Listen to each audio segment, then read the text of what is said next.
atender além do tempo combinado. É certo ou é errado? Porque o que significa atender os pacientes além do tempo combinado? Significa passar muito além do tempo que você contratou com o paciente. Não é aqueles 3, 4, 5 minutos que você ultrapassa. Não, você ultrapassa muito mais. Você sabe que estourou o tempo e continua, mesmo assim, atendendo o paciente, mesmo sabendo que estourou o tempo da sessão. Desta forma, você não valoriza o seu trabalho, não valoriza o tempo do seu trabalho, porque o tempo, para nós, a gente tem um tempo onde a gente pode atuar, onde a gente pode atender nossos pacientes. Se você extrapola esse tempo, aí o que você faz com esse tempo? É um tempo que se perde, é um tempo que você não pode recolocar e atender novos pacientes. Você não valoriza o seu trabalho desta maneira, o seu trabalho ele acaba sendo desvalorizado, tanto por você em primeiro lugar, né? Porque você é a primeira pessoa a desvalorizar o seu tempo, a desvalorizar o seu trabalho. Olha só essa história. Uma aluna minha iniciou o meu programa de especialização, isso foi no início, tá? Porque agora ela já está fazendo direitinho. E ela chegou a ficar até 2 horas com a paciente em atendimento. 2 horas com atendimento, achando que estava ajudando a paciente. Quando, na verdade, ela estava se contaminando com a história dessa paciente. Faltava para essa aluna que atendeu essa paciente até por 2 horas, um distanciamento afetivo e emocional que pudesse colocar a mente analítica dela em ato, a sua capacidade de pensar além do que o paciente está falando na sessão, a sua capacidade de pensar o que o paciente está fazendo com a sessão e também com o próprio terapeuta.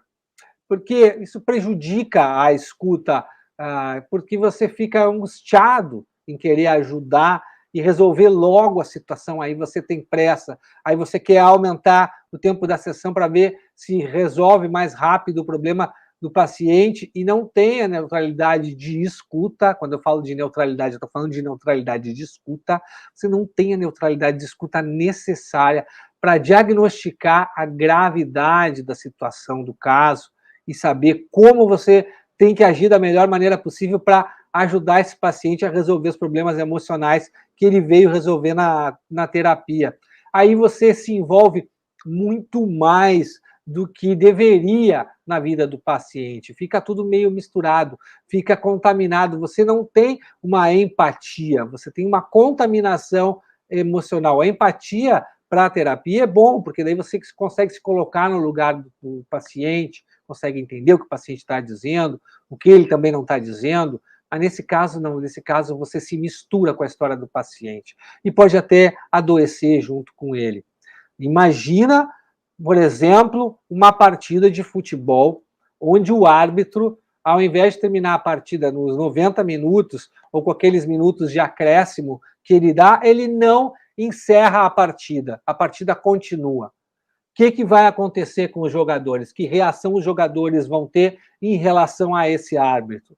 E os técnicos das equipes? Como é que eles vão se comportar em relação a isso? Você já imaginou? Vão ficar tranquilos? Vão ficar intranquilos? Vão xingar o árbitro? Vão achar o árbitro incompetente? Vão achar o árbitro maravilhoso? O que eles vão achar? E a torcida? Como é que a torcida vai reagir a um árbitro desse? Pensa comigo. Em relação à psicoterapia, é a mesma coisa, porque a gente passa uma imagem de quem nós somos, da nossa profissionalidade, do nosso envolvimento, da nossa excelência no atendimento, de acordo com a maneira como a gente se comporta na sessão com o paciente. Se a gente estende muito a sessão, o que mais a gente vai passar para o paciente? É muito semelhante a esse árbitro que, obviamente, não passa uma boa impressão se atrapalha todo assim para encerrar uma partida de futebol. Vai mostrar erros técnicos bastante evidentes. E aí, você pode dizer para mim assim, tá, Leonardo, mas eu tenho muita pena do paciente, eu acabo ficando mais tempo com ele porque eu tenho pena do caso dele, da história dele, eu me sensibilizo com a história dele, eu quero realmente ajudar o paciente, por isso eu fico mais tempo com ele. Só que você ter pena do paciente não é uma boa maneira de ajudá-lo.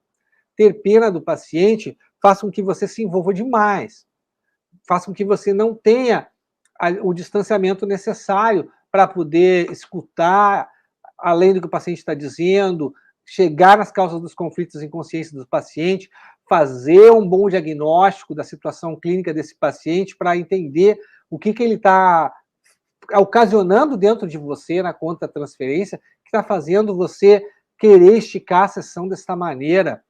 Você perdeu a sua capacidade de análise nesse caso. Você está se misturando com o paciente.